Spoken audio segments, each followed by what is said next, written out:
দস্তরখান উঠানোর দোয়া।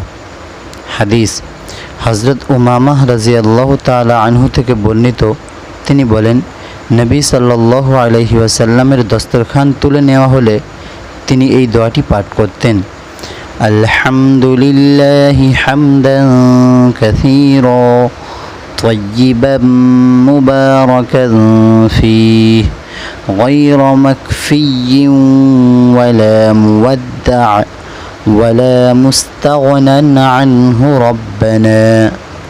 অর্থ, পবিত্র বরকতময় অনেক অনেক প্রশংসা আল্লাহর জন্য। হে আমাদের রব, এ থেকে কখনো মুখ ফিরিয়ে নিতে পারবো না, বিদায় নিতে পারবো না এবং এ থেকে বেপরোয়া হতেও পারবো না।